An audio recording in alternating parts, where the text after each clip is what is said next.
When you think of the Nile, your mind likely drifts to the crowded streets of Cairo or the temples of Luxor. But follow that great river south, deep into the heart of Northeast Africa, and you'll find a land that history almost forgot, but one that the earth remembers vividly. Welcome to Sudan. For many, Sudan is a name defined by headlines of struggle. But for the traveler who looks deeper, it is a place of staggering silence, ancient mystery, and a brand of hospitality so fierce it borders on the sacred.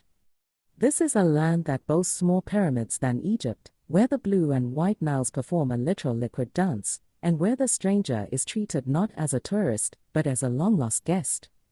Today, we're venturing off the beaten path to explore the culture, the monuments, and the incredible people of Sudan. If Sudan has a heartbeat, it's found in its people. Sudanese culture is a beautiful, complex tapestry woven from over 500 different ethnic groups and hundreds of languages. In the north, you feel the strong influence of Arabian and Nubian heritage. In the south and west, the vibrant pulse of African tribal traditions.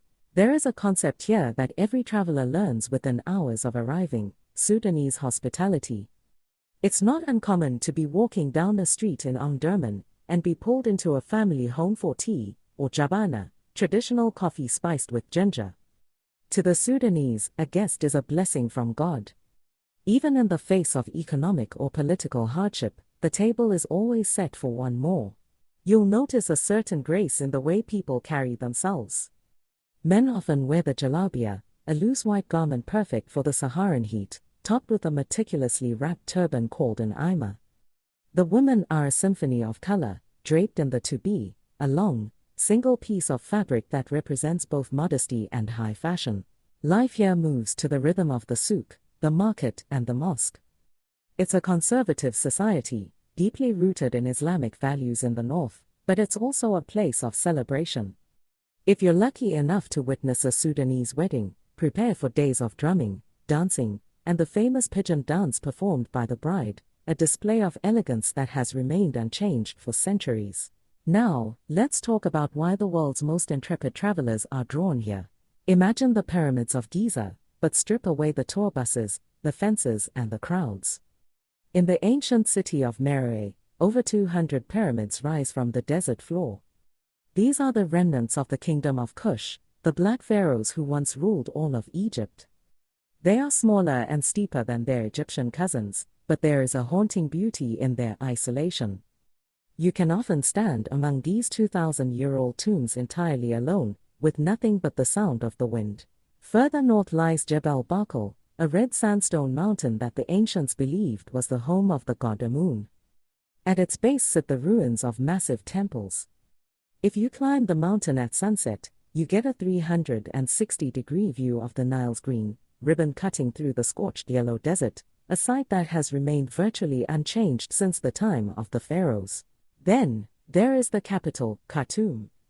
This is where the White Nile from Lake Victoria and the Blue Nile from Ethiopia meet.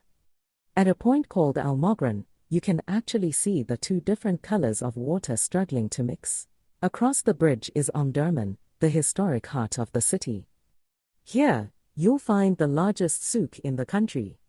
It's a sensory overload: the smell of frankincense, the shouting of camel traders, and the sight of hand-carved silver. And on Friday afternoons, don't miss the Whirling Dervishes at the Hamed al-Nil tomb. It's a Sufi ceremony of chanting and spinning that is as much a spiritual experience as it is a cultural one. Sudan isn't just sand and stone. To the east lies the Red Sea coast, and for divers, this is the final frontier. Port Sudan is the gateway to some of the most pristine coral reefs on the planet. This is where Jacques Cousteau filmed much of his work, including the famous Pre-Continent II underwater village.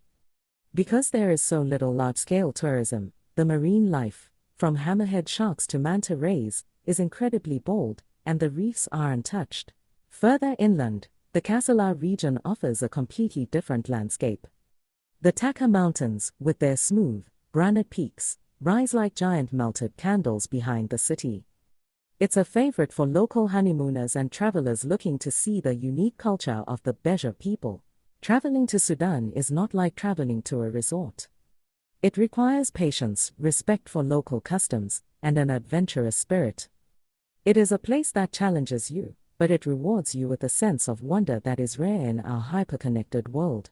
Currently, the country is navigating a difficult path toward peace and stability.